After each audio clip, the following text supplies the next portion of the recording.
অপেক্ষায় রইলাম সেই দিনটার, যেই দিন তুমি নিজে ফোন দিয়ে বলবা আমি ভালো নেই তোমাকে ছাড়া।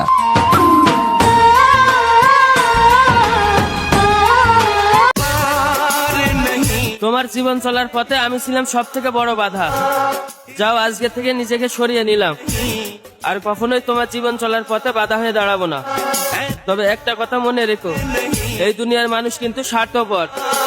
আমাকে ছেড়ে যার কাছে যাচ্ছ তার স্বার্থ ফুরিয়ে গেলে দেখো তোমাকে আবার ডাস্টবিনে ছুঁড়ে ফেলে না দেয়।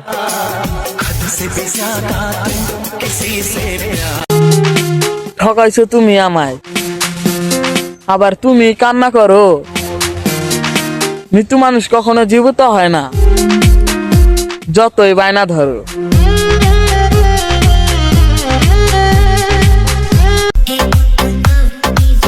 ক্ষতি কইরা কি করতে পারলি? তাকায় দেখ, আমি এখনো বাচ্চা আছি, মাঝখানে শুধু শুধু শত্রু হইলি।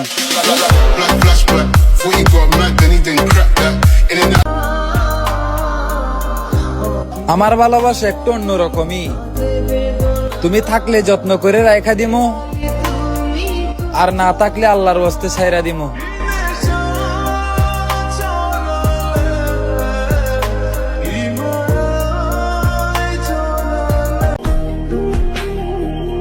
আঠারো থেকে 25 বছরের ছেলেরাই জানে কি পরিমাণ কষ্ট নিয়েও তারা হাসে।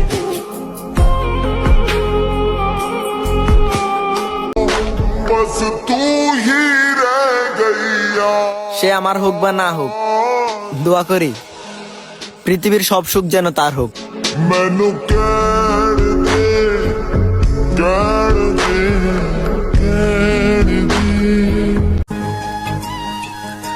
ভিক্ষুকের মতন ভালোবাসা চাইছি, দিলা না তুমি আমারে। মানুষ তো মোনাজাতে জান্নাত চায়, আমি চাইছি তোমারে।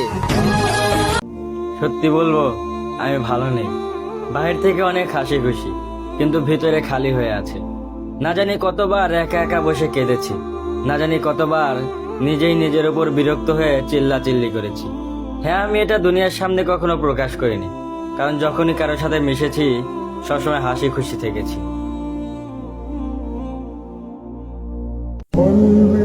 আশা হারাইনি, কারণ চাওয়াটা যখন আল্লাহর কাছে, পাওয়াটা তখন নিশ্চিত হবেই, হোক না দুদিন আগে কিংবা পরে।